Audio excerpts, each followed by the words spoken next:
Breaking news तव्हां share करे आहियूं। कराची में नून लीग वफ़द जी MQM अॻवाननि सां मुलाक़ात कई आहे। नून लीग वफ़द बहादुराबाद पहुची MQM अॻवाननि सां मुलाक़ात कई। मुलाक़ात दौरान मुल्की सियासी सूरताल ते ख़्यालनि जी ॾे वठि कई वई।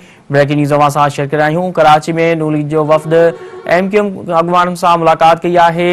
नून लीग वफ़द बहादुराबाद पहुची MQM अॻवाननि सां मुलाक़ात कई।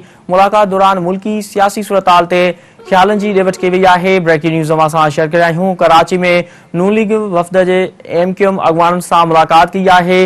नून लीग वफ़द बहादुराबाद पहुची MQM अॻवाननि सां मुलाक़ात कई। मुलाक़ात दौरान मुल्की सियासी सूरताल ते ख़्यालनि जी ॾे वठि कई वई आहे।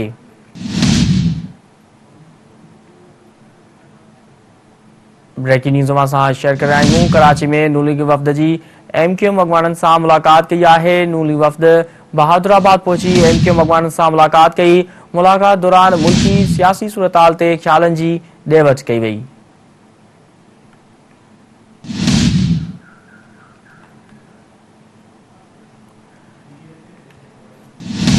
ब्रेकिंग न्यूज़ तव्हां शेयर करे आहियूं। कराची में नून लीग वफ़द जी MQM अॻवाननि सां मुलाक़ात कई आहे।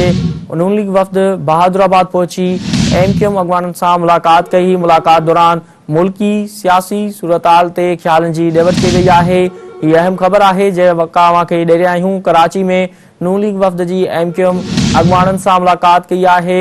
नून लीग वफ़द बहादुराबाद पहुची MQM अॻवाननि सां मुलाक़ात कई। मुलाक़ात दौरान मुल्की सियासी सूरताल ते ख़्यालनि जी ॾे वठि बि कई वई। कराची में नून लीग वफ़द जे MQM अॻवाननि सां मुलाक़ात कई आहे। नून लीग वफ़द बहादुराबाद पहुची MQM अॻवाननि सां मुलाक़ात कई। मुलाक़ात दौरान मुल्की सियासी सूरताल ते ख़्यालनि जी ॾे वठि कई वई। ब्रेकिंग न्यूज़ तव्हां शेयर करे आहियूं। कराची में नून लीग वफ़द जे MQM अॻवाननि सां मुलाक़ात कई आहे।